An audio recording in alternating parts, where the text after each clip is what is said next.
we doing MASH today? Yeah, I thought you guys didn't look up MASH. The entire series? I think I've watched an episode. Yeah, I think we've had this conversation before. It's not a UK thing, is it? Nope. Well, I mean, there was a movie. Right. Is it Sci-Fi? No. Is this movie we're doing sci-fi? It has a jetpack. That was my justification. That was the excuse. It has Turbo Man and a jetpack, and it's Christmas, so it seemed to all kind of work out. That's why you were invited to such an absurd affair. It was pretty fun. That was, I don't know if Matt told you, that was my first time seeing it. Yeah. Where are you? Where am I? I'm in my band room. Oh, okay. I was just curious if you were at your mom's house still. Look, here's a keyboard. Oh, yeah, there's a keyboard. Okay. It looks like a classier band room than the old school one. It's not too classy, but I can't really pan around without. That's fine. You just gave us a zoom angle, that's all. Yeah.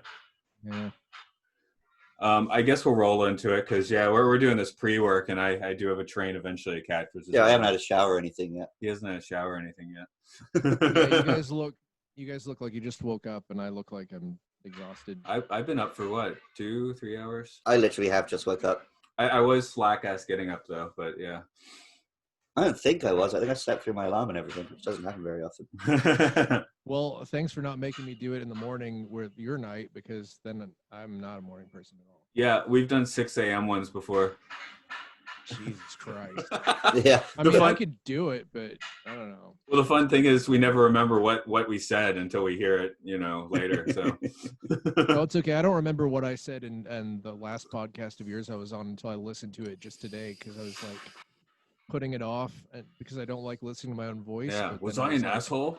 I just had to make sure that I wasn't going to just tell the same stories twice or anything. Oh, right. Yeah. Well, I might I think I do that because I don't. That's okay, because you have like 70 episodes of this, and I have 2. Right. Okay. I guess we'll just roll on into the shindig. If you want to go into your year. In the year 1996, I finally saw Schwarzenegger in the theaters. Oh, this was your first theater Schwartz? I believe so. This is before Batman and Robin, right? Yeah, Batman and Robin was 1 year later, 2 years later, something like that. Of course, it's Christmas time. It's Jingle on the Way. Do you hear those jingle bells outside? There's lots of jingle bells outside because they're still building a building outside. I think they're taking the construction down. I think they're finally done. Okay, so maybe today's guest is our last guest to be disgraced by the banging outside. Anyway, I'm Luke. I'm Matt. Welcome to the Sci-Fi Sanctuary. Right on. And that guest, he was here for Independence Day. He's back for more. Hello, Mark Malek. Hi, I'm back for more 1996. I feel weird because I always say hello and then I say like their full name, which seems kind of like... It's a podcast. It's fine. Yeah, I guess you do that on a podcast. It feels weirdly wrong, though, somehow. Have you deliberately just invited Mark for terrible films from 1996? Films which I love, don't get me wrong, but... Well, This wouldn't make my top 5, but, it's not... I wouldn't say this is terrible, but we can get into it a little bit. But. Yeah, well, I guess with us growing up, of course, we do our Christmas with the fam in the morning, but usually by late afternoon, Mark and I would be up to hijinks on Christmas. Oh, wow. That's true, yeah. Like hoot nannies and movies. Did you go to Galaxy Quest with me? No, I only saw Galaxy Quest one time, and it was on acid at your house, and you put the alien voice track on for the entire film. Yes, that's the only time I've ever seen it, and it was possibly the hardest I've ever laughed at anything. I laughed, just laughed through the whole thing the entire time. Diet Pepsi, was that it? Just like occasionally, like Pepsi. Yeah, it was. I almost just haven't watched it real life because I just don't want to ruin the experience. What is it good? Watching the actual movie correctly. It is a good one. Luke, I guess you said this was your first Schwarzenegger in the theater. You want to add anything else to that? I don't think we've told the listener what film it is yet. I know they can see the title, but did I not say Jingle All the Way at some point? Yeah, it would say that during the music at the beginning, right? That's true. He does that as well. Yeah. Yeah. So I mean, it seems also like they clicked on it. I know, it just feels listener. weird not to say it. Maybe you're a subscriber. I'm and sure it we've just, got like, fans who are such big fans, they just listen every week. Yeah, You know? just they're subscribed and it just rolls on to the next one, so they don't know what's happening. If they're real fans, they look at it and they're like, "Oh, I wonder what it is this week." These are the committed but lackadaisical fans we're thinking of here. Yeah. Which is why we have to say Jingle All the Way. Please get in touch and let us know your routine for listening to our podcast. Yes. How are they not mentioning it enough? Please respond. We get like 0 mensch. I listen to your podcast when I'm murdering. So So listen is a listen. I don't care. As long as they're not murdering other listeners. yes. So it's an interesting like a mirror situation here because this was sort of after I stopped going to the theater for every Schwarzenegger movie. Yeah, that was what I was gonna say because actually that's pretty much the question. I was like, why didn't we see this? I think I don't remember which was the one that came later, Eraser or Last Action Hero. Last Action Hero was before Eraser was about the same time or after, I think. Okay, I think Eraser was like, this is just not good and it's not doing anything for me. And after True Lies, it was just, it's hard to go from True Lies to Eraser because, like I said in the previous episode, I think James Cameron just spoils everything else by going so hard. Yeah, well, we were like, what, 17 and 19-year-old not 90, 19-year-old punk rockers. So, I mean, Jingle All the Way probably wasn't really on the top of our list at the time. Yeah, no. And then, Schwarzenegger's star had faded just a touch at this point. Last Action Hero I'll straight up say Last Action Hero was not a movie for me personally because it was like nostalgic and kind of a meta movie, which is not a thing I've ever really liked. I see, because I love that one. I have to get back to it. I think bet I would love it now, but at the time I was like, oh, so what? It's over. Schwarzenegger's over now. He's like the nostalgia now. I don't know. I guess that's the way Jingle All the Way works. It's either you're 6 years old or you're coming to it like after 20 years. Yeah.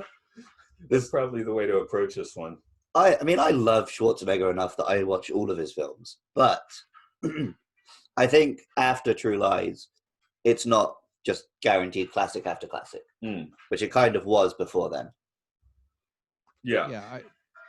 Everything that I was old enough to see before whatever that was, Eraser, I would watch all of it in the theater. So although I wasn't old enough for any of these. I was watching them when I was like 3 years old on VHS. So that's why I'm probably the way old I am. for this. Yep, that's why it's the first one I got to see. So how was your theater experience? Was it magical with like lutes playing in the distance and all that? I do remember enjoying it. I remember very distinctly my parents not enjoying it. And this was like the 2 films I remember them taking me to see when I was a young kid were this and the Power Rangers movie. And they hated both. So I didn't have a good track record for that. Well, this pairs really nicely with Power Rangers movie because it sort of imagines a world where Super Sentai is produced in the U.S. Yeah, that's something I'm definitely going to get into. Really weird, yeah. So I sort of tasked you with that story. You want to tell us the story of this film? Okay, I've got it. I hope this isn't too long. It can't be longer than the ones Matt does. Okay. Ready? Should I wait for... No. Take us away. No, he I does just that. edit. I edit things. It's the night of December 23rd. Howard Langston is an all-American mattress salesman who is such a workaholic that he's constantly missing major events in his family's life. After missing his son Jamie's karate exhibition, he has crossed a line and is beyond forgiveness in Jamie's eyes. Unless he can get him the Turbo Man action figure he really wants for Christmas. Unfortunately for him, Howard didn't remember that his wife Liz asked him to get a Turbo Man 2 weeks earlier, and it's already Christmas Eve.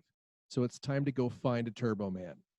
Waiting outside to get into the first store, he encounters a screaming, psychotic mailman named Myron Larrabee, who is seemingly even more desperate for a Turbo Man than for his own son. Howard experiences an endless series of disappointments, being laughed at by salespeople, buying Turbo Man's sidekick Booster by mistake, losing a no-holds-barred scavenger hunt at the mall to a small child who accidentally catches the prize ball, and being sold an incomplete Mexican Turbo Man by a massive counterfeit toy Santa ring, which he then has to fight his way out of. Meanwhile, Howard's creepy neighbor Ted is actively trying to replace him by spending all day with his family and eating their cookies. Howard eventually then ends up despondent at a diner along with Myron, who shares stories of how terrible his childhood was, while Howard recounts what a great father he is. Suddenly, they hear a radio DJ announce that he has a Turbo Man doll to give away, and the rivalry is back on. They fight each other all the way up to the radio station and violently corner the DJ and give him the answer to his trivia question, only to find out that the prize is a gift certificate for a Turbo Man and not the actual product. And the police have also been called. The two escape thanks to a mail bomb bluff from Myron that turns out to be a real bomb that doesn't kill anyone somehow. When Howard returns home dejected, he sees Ted putting the star on the Langston Christmas tree, and it sends him into a blind rage that makes him break into Ted's house to steal his own son's Turbo Man. And though he has a change of heart halfway through, he accidentally sets Ted's house on fire and ends up in a fight with his foster reindeer. Disappointed with Howard, his family goes with Ted to the Wintertainment Parade. Howard sulks to the parade to find his family, but is made by a police officer who recognizes him from all the trouble he's gotten into within the past 24 hours. Howard runs away and ends up mistaken for the Turbo Man impersonator hired for the parade and is suited up to be on the Turbo Man float. And conveniently, Turbo Man is supposed to pick a child to receive a free Turbo Man doll. Howard spots his family who have just escaped from the lecherous Ted and picks Jamie to receive the action figure. Unfortunately, Myron has somehow outfitted himself as Turbo Man's archenemy, Dementor. He chases Jamie all through the street, but Howard is able to defeat him after figuring out the Turbo Man jetpack. After Jamie thanks Turbo Man for his help, he reveals that he was Howard the whole time. Then Jamie has a change of heart and decides to give the Turbo Man doll to Myron as he gets carried off to prison, because he has the real Turbo Man at home. Everything is all wrapped up until Liz asks Howard what he got her for Christmas, and the shocked look on his face tells us that he got her nothing. Alrighty, so that was long. He's taken the Turbo Man with him to prison. Yes. It's a good Definitely. thing he doesn't want presents, because at the very least, there's going to be a lot of fines. He's going to trade it for cigarettes. Yeah. There we go. One thing, a little odd about this film, for such a key plot point, we never see Sinbad's son. Right. Well, he could. I assume he has no family. I was just saying, like, good filmmaking would be, if that's such a big thing, you would show the son on screen, right? Mm. Maybe he doesn't have one. I was hoping the joke was going to be that he has, like, a large adult son who's just a freaking nerd. I wanted this action figure. Or he has just like a scarecrow in his house. Yeah. Something like that, right? Some gag answer. But... Yeah. So this was the mid-90s. That's when going postal was a big thing, right? Yeah, that felt like the whole joke, and it was kind of distasteful when I realized that. I'm like, oh, get it? Mailmen kill people. That's funny. I guess it's less distasteful a few years later when they made the movie Postal. Well, that's based on the video games, which are just as distasteful. The video game was also a few years later, right? So, yeah, Postal has what is considered the best 9/11 joke ever in a film. Oh, I didn't know that. I've obviously never watched.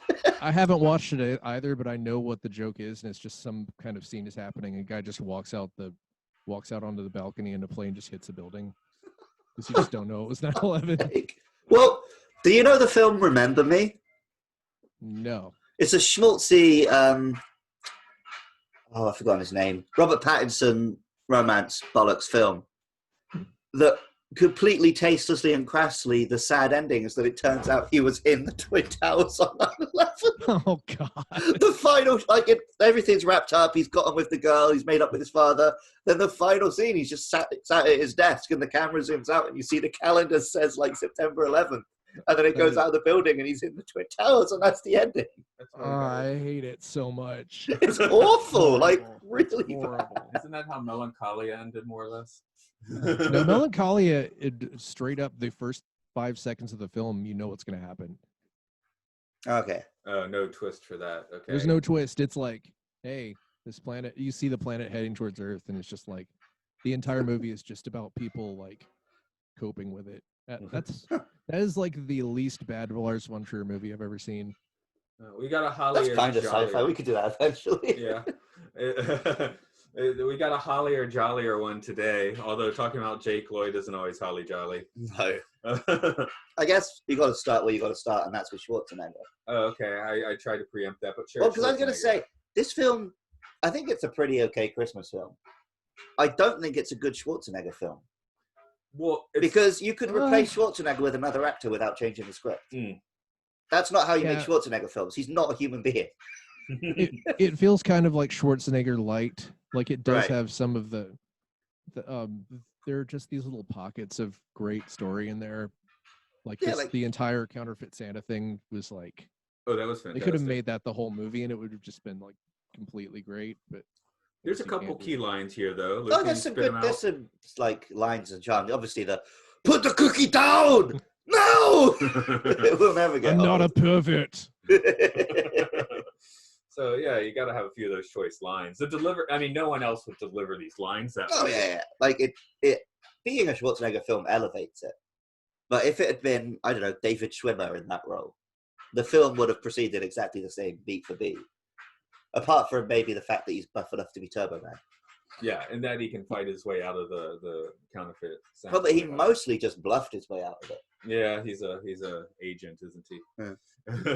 There's one thing that almost would work better with anyone than Schwarzenegger, and it's towards the end when Jamie doesn't recognize him. Right. With the Turbo Man suit. She's like, "Oh, Jamie, I think you'll be all right." And it's just like he just doesn't know it's his dad. How many large Austrians are walking around? He's like 7'5". It was a voice modulation thing. That was the problem. Yeah. I didn't get the voice right. But yeah, I guess another reason I didn't see this back in the day is I said before, I think when we did Twins, I was pretty hardcore disappointed by Junior. So in 1996, I was not up for another Schwarzenegger comedy.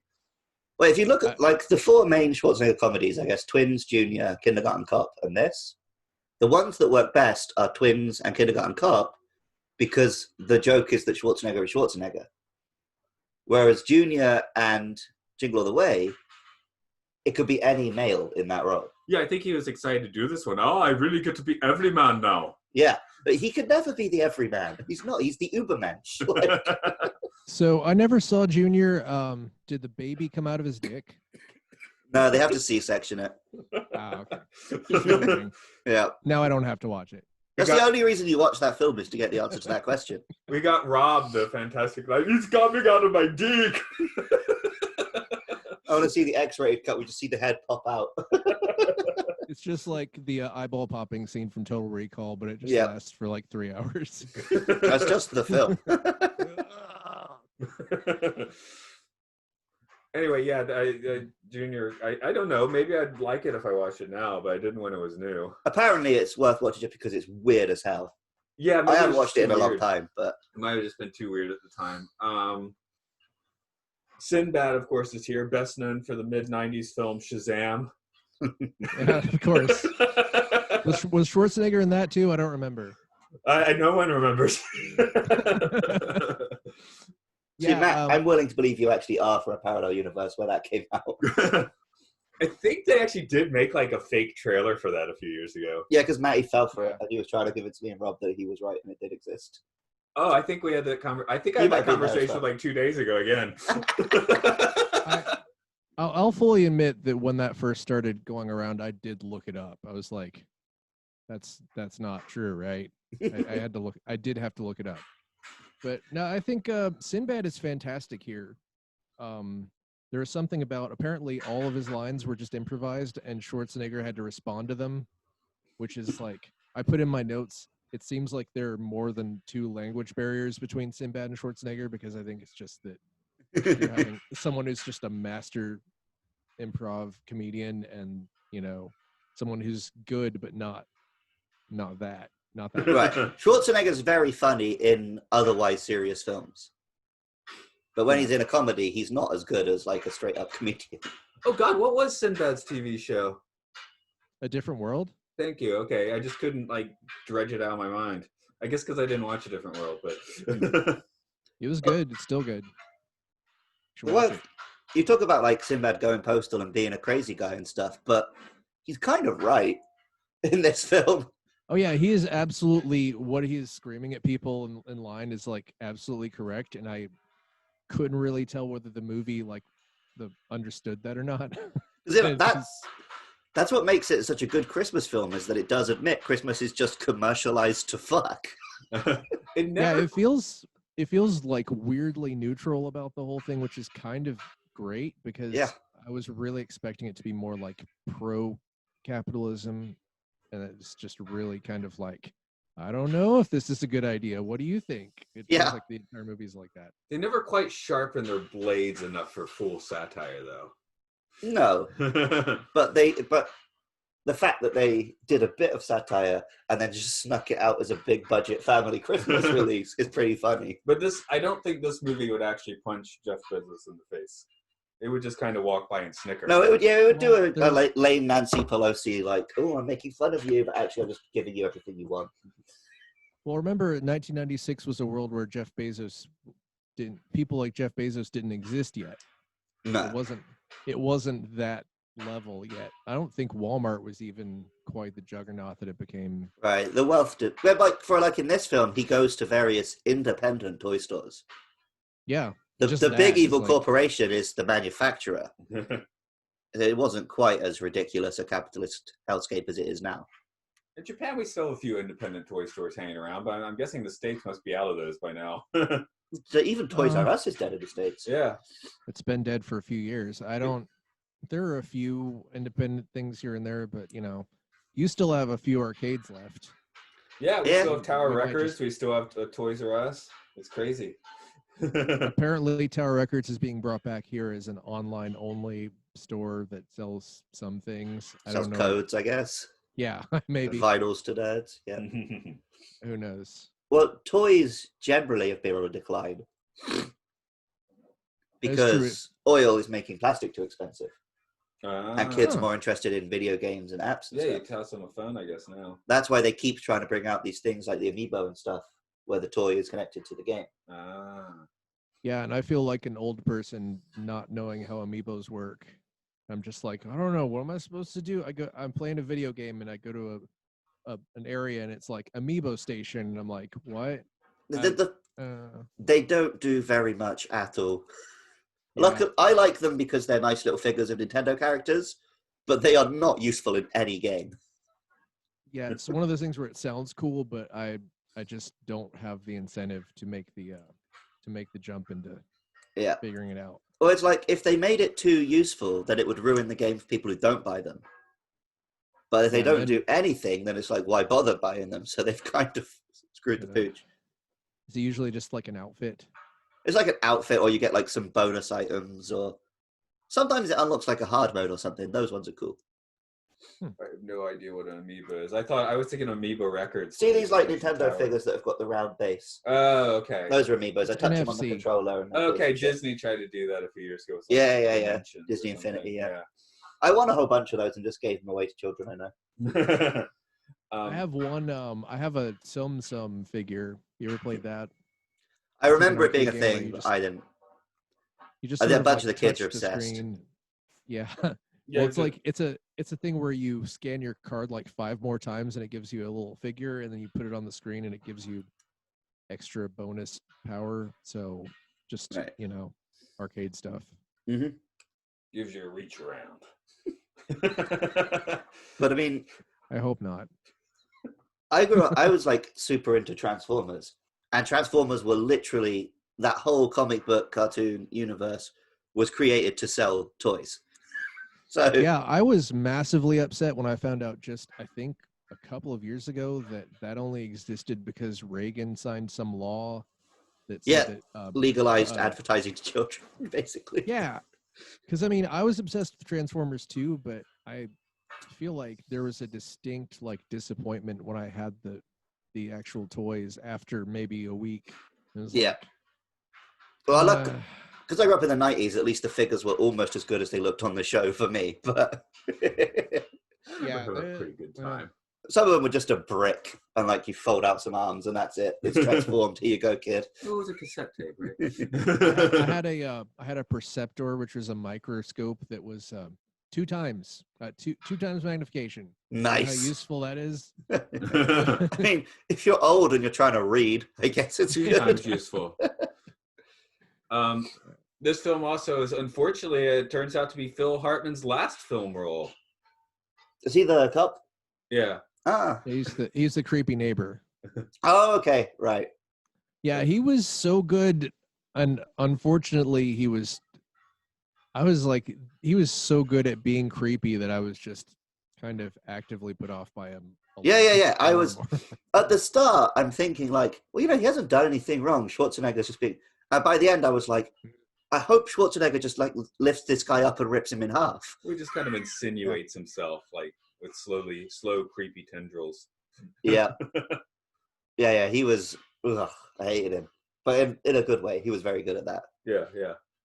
I guess is Phil Hartman dying when everyone stopped watching The Simpsons? Pretty much. I guess that's also the case. No, that was Simpsons like season 6 or 7. It was right in the good spot. Yeah. Okay. No one- Okay. I guess they had a few more years. Yeah. I feel like intrinsically like consider him like Simpsons guy as well. I think most people agree that the show was worse without him, but I think people really started falling off after like 10 or 11 or 12. That's what you always hear is Tennish. Who did the McBain? Was he doing the McBain voice?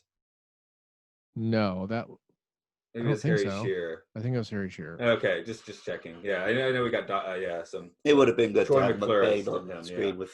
Yeah. But He yeah. was supposed to be Zap Brannigan in Futurama, which would have been Very different. probably would have been better, but you know. I do like Zach Brannigan though. Right. Yeah, at least Billy West is like one of the best voice actors if you have to fall back on making him do an additional voice. Sorry, for a second I thought you were going to be awful and be like, at least Billy West is alive. Well, now you did no it. dead voice actors. I was like, fuck you. Hell. I'm like, oh, okay, he didn't actually go there. And that'll be the next big thing. Okay, we're making a movie where all of the actors identify as dead. Well, you know that like Lucasfilm is trying to do that, right?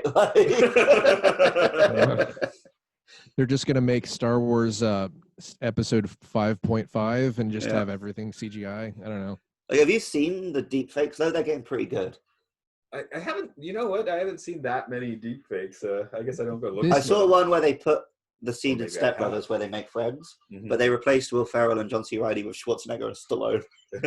Wow. And it's pretty convincing. Oh, sorry, just going back to Sinbad for a moment. Originally the original thought, that's too much originals, was not Al Pacino. That would have been great. Oh, God. I think it was Joe Pesci. Joe Pesci. Oh, wow. Yeah, they decided he was too short. Yeah, they some wanted reason. someone like Schwarzenegger's closer to Schwarzenegger's size. Although Joe Pesci is a little older, so they could have done the joke where it was an adult son at the end. Yeah, that would have been great. But now I want I think that was a Freudian slip. I want Al Pacino in that role. Just actually like shooting people and stuff. Give me the toy. Putting their heads in vices, that sort of stuff. Was that Joe Pesci? That actually was Joe Pesci putting his head in the vice. Okay. Wonder if we could get Schwarzenegger into like a Scorsese film. Like, can we just do that? Might be a little late. Yeah. Because they do that thing like in The Irishman where they de-age Robert De Niro, but he's beating people up. It's supposed to be a younger De Niro, but he still moves like an old man. I haven't watched that, but I did not think that de-aging has worked for most of the time. It didn't work for Jeff Bridges and Tron. It didn't work for... No, in the case of The Irishman, it's kind of like, well, they are that old, and you kind of give them a pass. The only one that we've said actually worked was in Terminator. In Dark Fate, they did. In Dark Fate, they did Schwarzenegger and Linda Hamilton pretty well. That's also like cutting edge. That's probably... Yeah, and it was for like 20 seconds. Yeah, it was like 1 minute at the start of the film. Whereas I think The Irishman has like pretty extensive... And I think also they did it the other way around, right? Where it was different people's bodies and they just put the faces in. I'll give Tron a little bit of a pass too, though, because it was actually like, it wasn't like an actual person, right? It got away with looking a bit weird and creepy because you were in Tron. That's fair enough. He did sort of have like the scratchy old man voice. I don't think they figured out a way to like de-old. Like I just watched some of the Animaniacs reboot, which I don't know if you guys have watched that yet. It's pretty good, but like Wacko doesn't really say the letter S Like he's he has that like older person thing where he's sort of like shh. The only thing I've seen people sharing screenshots of it when they make insanely out of date references. It's a mixed bag, which is kind of funny to me. I don't know. They definitely they put Trump jokes in there, which is just cringy enough as it is. Yeah. But the Animaniacs are actually supposed to be from the 1920s, right? Or 30s. So Yeah. it would make sense that they would age in a little bit. Yeah. There was also, I think the first episode had 2 different songs like shitting on reboots. So, Oh, yeah, songs, right? Yeah. Let's see, we did the Sinbad, we did Phil Hartman. This was Jake Lloyd's breakthrough. He had one more movie and then left it all. He had a breakthrough, 2 movies, and a breakdown. Yeah, really, yeah. Matt saw my notes. I was basically typing like, man, the kid in real life is much worse than the kid in the Turbo Man show. And then the credits come up in it, and I was like, holy shit, it's Jake Lloyd.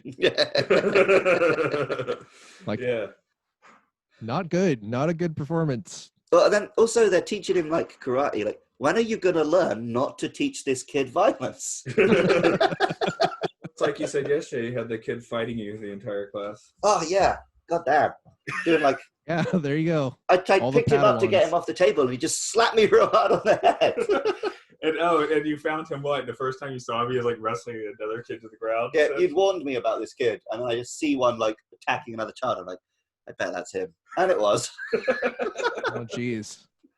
I mean, like, he's 7 years old, so it was easy to deal with him, but still, like, damn. Like, I'm pretty sure Schwarzenegger could destroy Jake Lloyd in a fight, but maybe not. Not anymore, maybe. Yeah, maybe not. Sure. It feels like in this movie they're specifically like playing. Well, until he punches the reindeer, they're sort of playing him as like a man of regular abilities. Right, but I mean, he lifts him up pretty easily and swings him around the room. It stuck in my mind more that he's drinking with the reindeer, but that was funny. The one bit I thought Jake Lloyd was good was when he's looking at Sinbad and sees Jake Lloyd, and he's there like drinking whiskey and stuff. That was actually pretty funny. That was super weird how they played up the whole if you don't buy a toy for your son, that he'll grow up to be Sinbad. Yeah, it's like a weird. See, that was when it was very pro-capitalist. It was quite successful in the 90s. Yeah, but also during that exact same scene, Schwarzenegger was like, I remember back, I built him an entire clubhouse and we hung out and it was great. I'm just like, your dad built you an entire clubhouse and you're just going to not talk to him anymore if he misses your karate practice? It's kind of... It's probably a few years earlier. Well, I think I never quite get these films because as a child, I never wanted to spend time with my parents. The more my parents stayed at work and left me alone, the happier I was. Yeah, I definitely felt like that because my dad basically worked from home and my mom didn't work. So everyone was in the house all the time. Right. It's just like there was no escape. Yeah. Well, that's what my brother and sister are going through at the moment because of like lockdown and stuff. But oh God. Yeah, that can be, I imagine that's pretty rough. I have a roommate who lives in a trailer in my backyard. We just share a bathroom and a kitchen. Okay. So pretty easy. Yeah. I want to talk just, I guess, that, I had my squiz at the wiki page, right? And the making of here was a touch interesting. One thing being that some people accused us of being a toy commercial, but they really were not prepared for the toys at all. Yeah, did they even bring out the toy? It said they made 200,000 of one Turbo Man figure. Which maybe sold okay, but yeah, because they sort of rush released this one, or rush made it. Once Schwarzenegger signed on, instead of like a whole year process, it was like 6 months or something. So it kind of just got spat out. Because to me, it did feel like it was mocking toy commercials, so it didn't occur to me the toy would exist. The toy, yeah, me neither. It felt like a sort of an anachronistic toy. It looked like sort of a shitty toy. Yeah, it looked awful.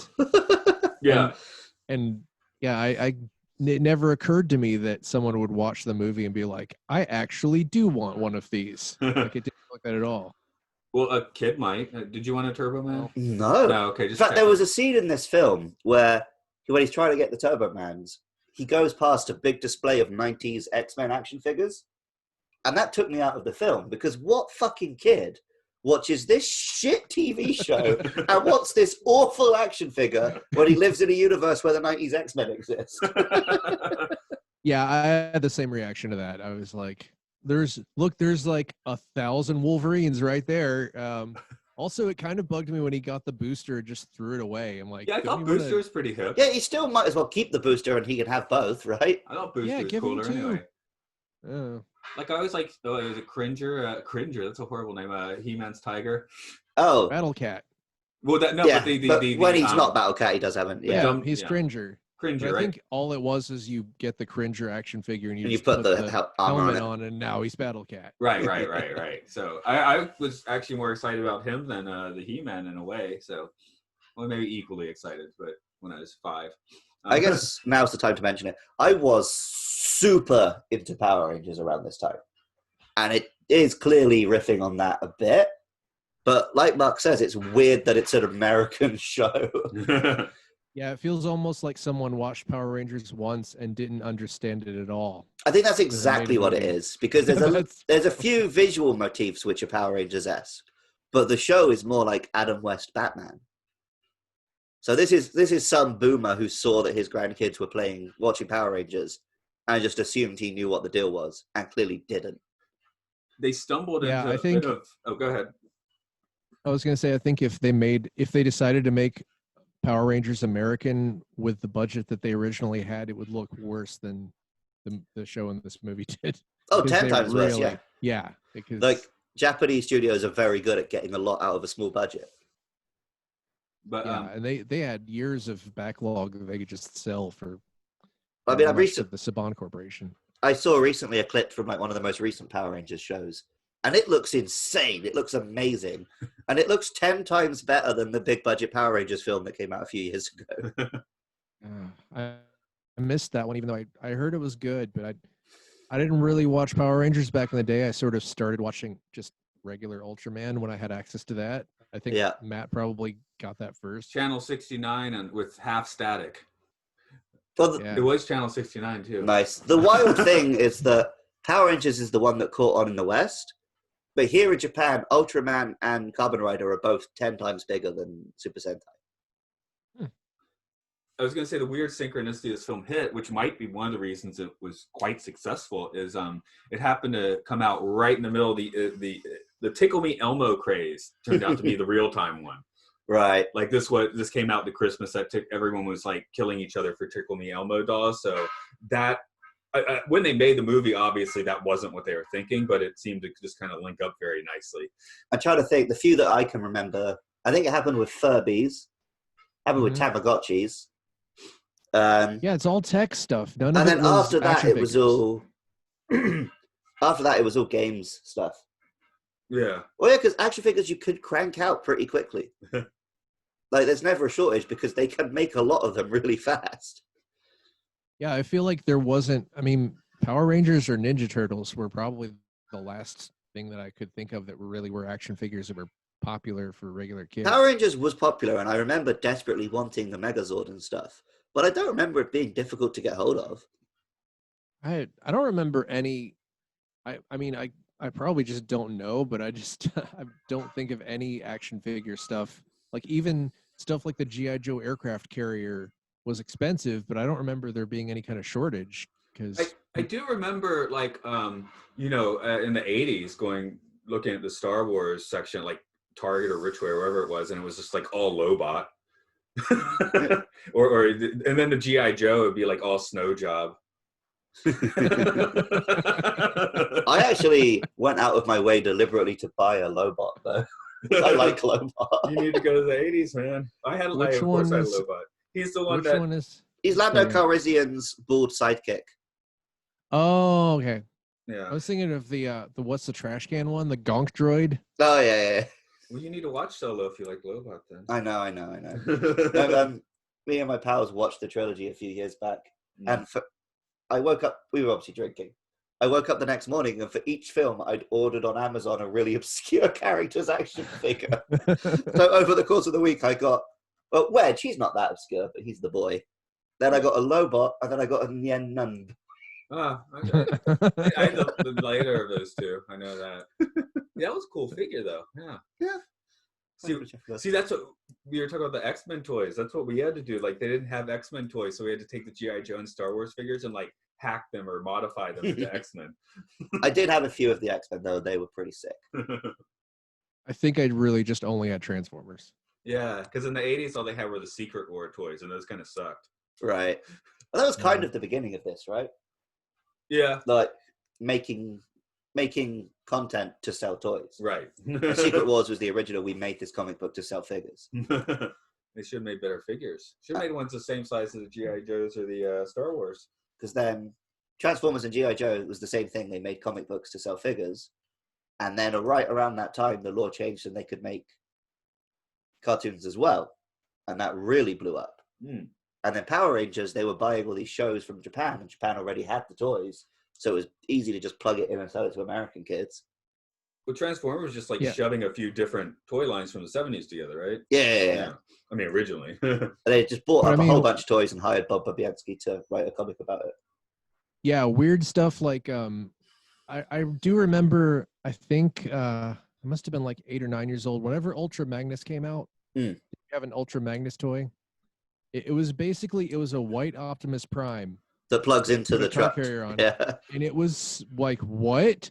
What? It was the most confusing thing because there's no explanation. That is not in the cartoon at all. Not in the comic book. It's like, what? Why? That was like, oh, wait, okay, something is weird here. And it's just because that was a different line. And Megatron was, I think, its own standalone toy. And there's, like 5 different toy lines. But again, Turbo Man engenders none of this. We tried talking about Turbo Man, we ended up talking about every other toy in the real one. Right, because Turbo Man was made by someone who doesn't actually understand this stuff. Yeah. It's totally relevant because this is all like the movies about toy madness. Yeah. I don't know, this like going back to Scorsese, this movie does sometimes remind me of one of my favorite Scorsese films, After Hours. I don't know if either of you have ever seen that. I'm not familiar with it, Matt. It's like I might have shown you that for the first time. No, it was Dan, that older guy I was hanging out with. Dan, the 30-year-old man. Now he's 50.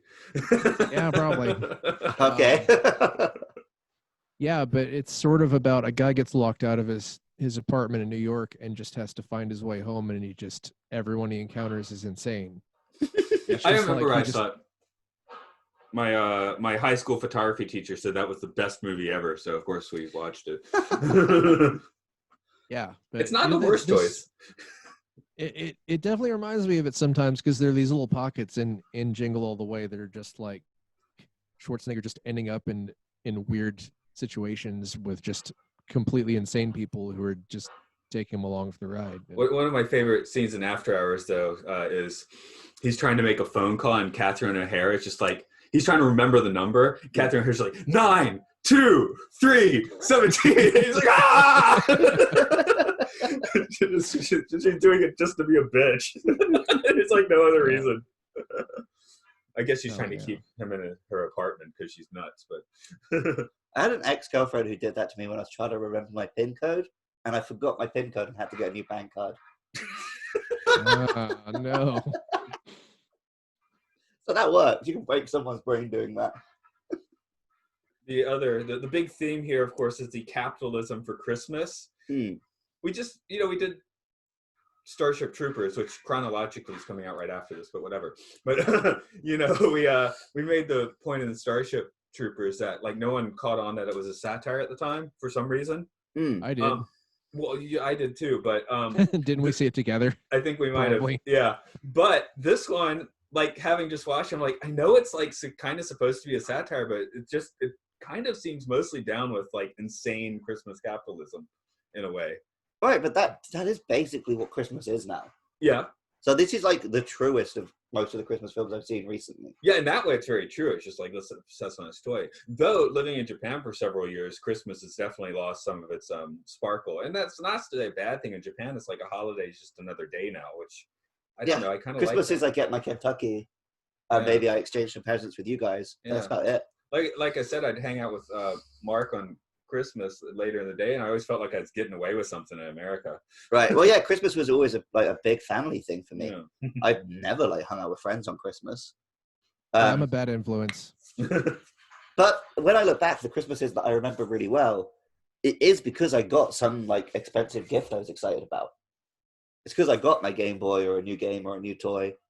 That's what I remember about Christmas.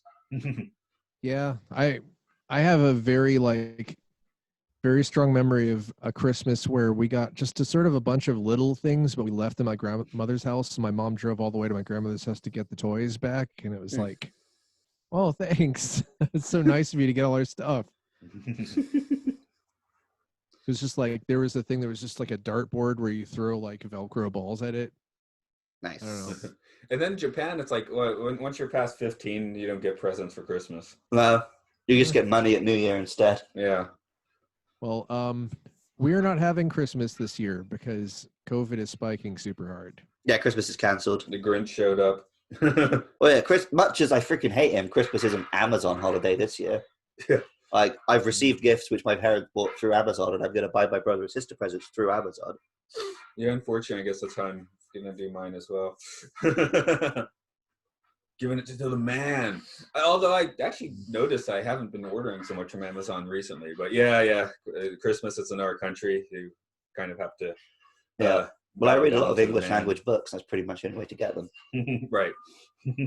Most of my purchasing has been like COVID stress purchasing. So I've bought like 3 times as many video games as usual this year. And I've bought 3 times as many and played half as many. yeah, kind of. I bought an Oculus Rift. Oh, so really? like the best escapism, just put a thing on your face and you don't live on Earth anymore. Have you fallen asleep in it yet? No. Apparently that's like a really weird experience, waking up with the Rift on. I'll say that the first couple of days I had it, I did wake up from like actual sleep and then sort of looking around the room, like thinking to myself, am I able to interact with these objects? Right. It's got to be better in the Disney Quest VR. Oh, it's much better. I know it is. R.I.P. Disney Quest. Finally tore down. Quest. Yeah, they're all gone now. Well, remember when we went in like 2009, and they were talking about tearing it down then, and they finally got rid of it in 2016. And I went the year before that. I went 2015. Very sad. They did have a very hip arcade in 2009, even if their VR section was crap. It was still good in 2015, but half the games were broken. The best one was that one in Tennessee, was it? No, mall. Yeah, there was some Game Galaxy. That might be it. Yeah, they just had a very groovy selection of vintage games, and Chicago. Yeah, but Japan. That is one thing. You find the arcades, but you don't find particularly old games in them. Not in like a place like Nagano. If you go to Akihabara or Nipponbashi, you can. Yeah. But we still have them. That's nice. Also, we have around one now, so it's like we have Japanese games here in the States, nice. And some of them are like maybe 10 years old. I don't know. They have candy cabs with like Marvel vs. Capcom 2 in them. Sick. Also, the department store again randomly has a bunch of old arcade cabinets in it. Yeah, they were like Ghosts and Goblins and stuff. I really miss that when you just go to like Arby's and there would be a Donkey Kong in the back. Yeah. See, I don't think I ever even experienced that. Yeah, maybe a pinball table. That was about it. I think that sort of ended in the 90s when you would just have arcade games in everything, which is kind of sad because that was we had money guzzling pub quiz machines. Those are fun too. I got an old one of those actually. It was like a Wheel of Fortune type thing, but it's called like phrase craze or something like that. Right. But it has a custom ROM that has naughty phrases in it. Nice. You can turn on, which is just sort of, they're not super naughty, but they're sort of like sex things. I hooked you up with a table flipping game, right? If I didn't play it with you, I've definitely played it a couple other places. Okay. Do they have that in the States now? Huh? Do they have that in the States? Yeah, round one. And there was a touring company that was bringing it to Dragon Con every year, but they just quit because of COVID, unfortunately. Did they have Dragon Con? Not this year. That's Yeah. part of why they quit. But Yeah. I got really good at Groove Coaster. I'm like expert level Groove Coaster. Real And, groover. pretty good at U-Beat. Like that kind of stuff was just starting to come out, I think, when I visited you last in like 2012. U-Beat's like the cube one with all the buttons. Uh-huh. Yeah, okay. You think you're good at it until you see like a 15-year-old Japanese kid on it. They are insane. No, I'm like level 7. I'm not super good, but I'm like competent. For someone who gets to play it like 2 times a year, 2 days out of a year. I don't even go in the rhythm section because it's just full of like superhuman twinks. Yeah. Yeah, the new one that's like Dance Rush Superstardom, where it's like the pad where you just sort of like make dance poses. Just the pose. Seeing someone good, it's both. It's like a pressure sensitive pad that tracks your movement, and you like have to duck under little gates. It's wild. But seeing someone who's good at it. You're just giving the system information, man. Yeah, they're scanning my scanning you to make a clone. Yeah, they're gonna clone you. Get your Selling deep fake ready. Oh yeah, speaking of deep fakes, the guys who did South Park have a couple of like small YouTube things where they just have deep fakes doing the entire thing. It's, I don't want to give anything away, but if you watch it, I think it's called like Sassy News Report or something like that. But yeah, check it out. I guess we should get back to the jingling. It sounds like we've pretty much used up all of our Jingle All the Way chat at this point. Well, we haven't gotten to the jetpack yet. Oh yes, that's why we're calling. That's why this is on the Sci-Fi Sanctuary. Turbo Man and the jetpack. Yes. And the bomb also. Because when he's holding it, I thought, oh, it's not going to be a bomb. And I thought, wouldn't it be funny if it was a bomb? And then it exploded, and I was like, oh my god, they went there. They went. Then it cuts back to them, like, and they're all fine. I was pretty disappointed. No, I literally screamed. I was like, what? I was like, they're all dead. Yeah, that's why I wrote my notes too. They're all dead. This is the rare occasion where you make the film like X-rated by cutting a scene out. If you cut out the shot of them all fine, then Sinbad's just killed all those cops. I think they should have taken that. I guess you can in a family-friendly. I wonder if they did and someone made them put that in. It would have been PG-13. Then it just has to be the adult son who wants to have a Turbo Man coming to the theater for this one. Yeah, there are some very minor edits that would have made this like a fantastically absurd dark comedy. Maybe that's where. Well, of course, I was already a teenager when it came out, so I guess that just would have pressed a few buttons. That's where Bad Santa comes in again, I guess. Yeah. But yeah, the jetpack. I imagine he would have killed himself pretty quickly with that. Well, no, he runs straight to a brick wall at one point, so that would definitely have killed him. Well, he's Schwarzenegger. It really felt like someone was like just in some kind of mode of a game, a cheat mode where someone was just like drawing a line and making a jetpack follow a path. It was pretty bad, but funny because it was bad. I don't know. Yeah. It didn't. There were a couple of shots that worked, and there were a couple that were fucking awful. And the voice modulation. What? What's the point of that? Just to hide Howard, I guess, who can't be hidden anyway. But whatever. Yeah. I mean, you can see his eyes pretty well. And you can see pretty much his whole face. I can just about understand the kid not recognizing him, but his wife. Yeah, they didn't give his wife very much to do except for get hit on by Ted, unfortunately. Well, we did. I think she was the. I like that she turned him down without Schwarzenegger having to intervene. Yeah, that is true, but it was like he almost had to just go like before. Yeah, he had to get super lecherous before she noticed what was going on. But that's why I like Phil Hartman here, just to that slow burn of absolute creepiness. Yeah, I feel like that he was almost like a character from Happiness or something that just was in this movie. Yeah. I also find it funny that his wife didn't notice she was married to Arnold Schwarzenegger until she saw him in that costume. Like, he's been this buff the whole time. Yeah, I guess it's that last joke which made me really think that the satire button just didn't get pressed hard enough with the, what did you get me? I'm like, really? I mean, that is like a devastating blow if you're like emotionally invested in how, I don't know, how his marriage is doing, because I think it's heavily implied the entire movie that it's like you're on the verge of losing your family, even if it's not true, but Right. it's planted super hard in your head. Did they freeze frame him on that? No, they did this like shock zoom on his face. Oh, right. Okay, shock zoom. Or I was a freeze frame or a walk, but okay, shock zoom. But again, he's Arnold Schwarzenegger. You can just say, "I got you this." I got you arms of steel. I got you a dick that can produce a child. Watch me. Yeah, but I was gonna go into that.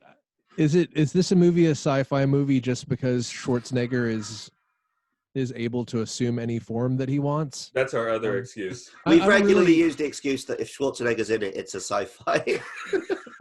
I'm really curious, Luke. Like, growing up, did you feel like Schwarzenegger was an American? Oh, seem like no, because I'm European. Yeah. So we knew full well he was Austrian. Okay, I don't know. I just feel like it's a weird thing where in America you are like allowed to be coded American if you're, I guess, buff or something. I don't know.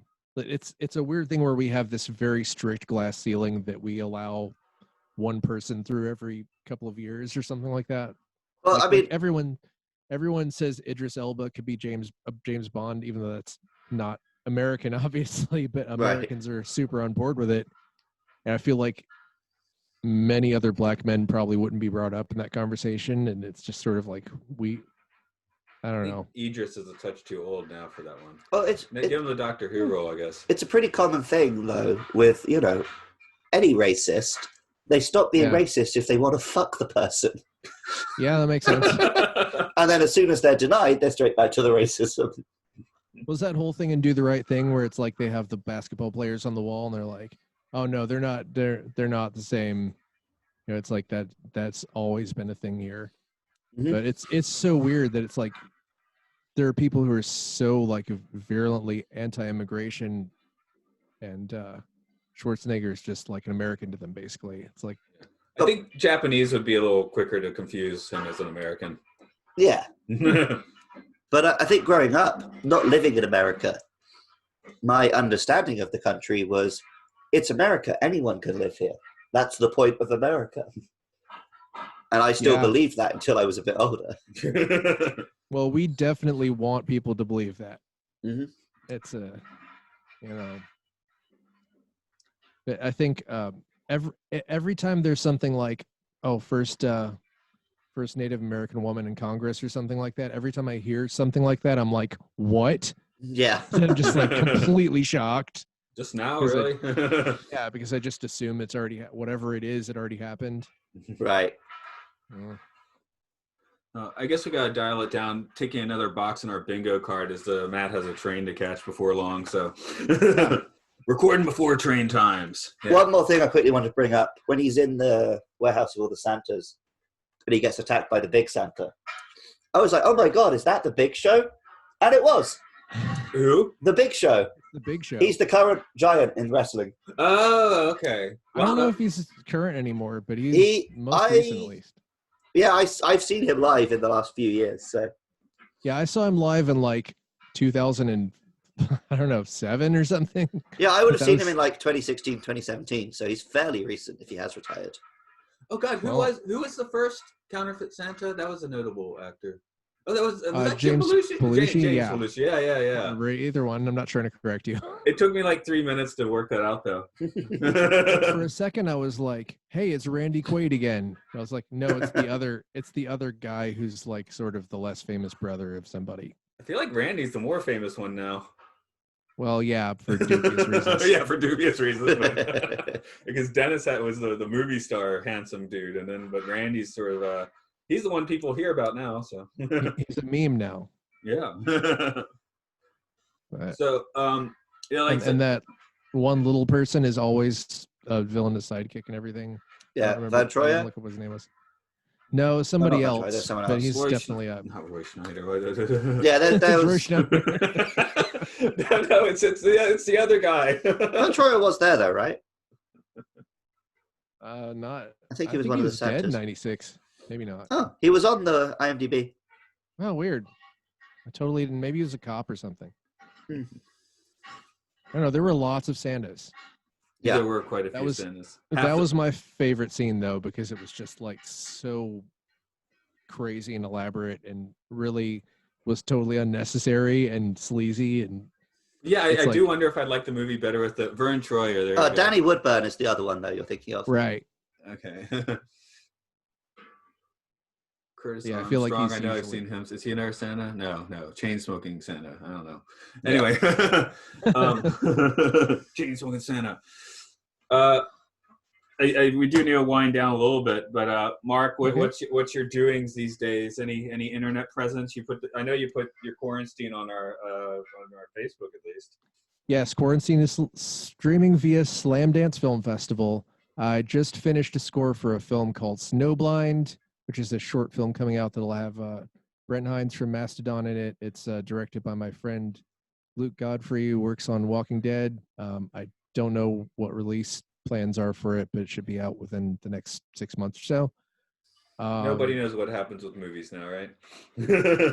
Yeah, you could assume probably online, but maybe online via a film festival. Stunrunner.bandcamp.com. There's still nothing there. Maybe there'll be something. I've been busy with VR, so I don't do anything. But, he's been lost in the virtual world. Yeah, you're Lieutenant Barkley now. Yeah, I've been like doing Avatar stuff. Right. Being blue guy. Having weird hair sex with aliens and horses. Of course. I guess we have to do that movie at some point. I actually legit really like Avatar. So. Okay. I think it is great storytelling, maybe not the best story. But Luke, you want to do the ramble that makes you hate yourself? If you like this podcast, you can find it on Twitter at MLSFS Pod. We're also on Facebook, Apple Podcasts, YouTube. Just search Matt and Luke Sci-Fi Sanctuary. If you want to hear more of my voice, you can find my Monster Hunter podcast at Monster Mash Pod on Twitter, or you can search for Monster Mash Podcast. If you want to hear my Pokemon podcast, you can find that at Luke Loves PKMN on Twitter, or search Luke Loves Pokemon. And if you like the music you heard in this podcast, you can find more of Matt's music at robotagemedia.bandcamp.com. I like how it's sped up. This week it's just me doing hipster doofus Christmas songs on the ukulele. Nice. All secular. Yeah. It's the lounge secular Christmas special or something. Okay, we're jingling. It's Christmas. I think I put this out on actual Christmas, but it's hard to tell in Japan. So and then I got our actual websites in British time, so I never know when I'm putting things out. But it's Christmas-ish when you're hearing this. Yeah, they always seem to come up a day early for me, so I don't know what you do. That's because I want to be able to play them when I'm walking home on Tuesday nights. I see. Well, anyway, Mark, thanks for joining us. But now you and the listeners must please put the cookie down! But I want a cookie. No cookies for you. Alrighty. Bye. Anyway, cheers. Thanks for the joining. Yeah, it was fun. Thanks for having me again. Okay, well, we'll do it. I guess you should probably suggest to me a movie since I stopped asking you for. Well, Independence Day is not absurdity. Well, most people like it, but. Well, I mean, all right. I've called Transformers 4 and Highlander 2, right? Yes, Highlander's done, so Highlander 2 will probably be the next one. Okay, there are several cuts, but I insist you watch the theatrical one where they've inserted Planet Zeist. Oh, of course. At the insistence of producers, they said they have to be from space. Yeah, I concur with that. That sounds good. I think I've never seen anything past the first Highlander, so I'm pretty excited to see these terrible sequels. Yeah. You'll probably hate this, but it's super ridiculous. Anyway, we'll join you. Catch you later then. Keep it easy. Have fun at work. Yeah. I won. Bye-bye. So long.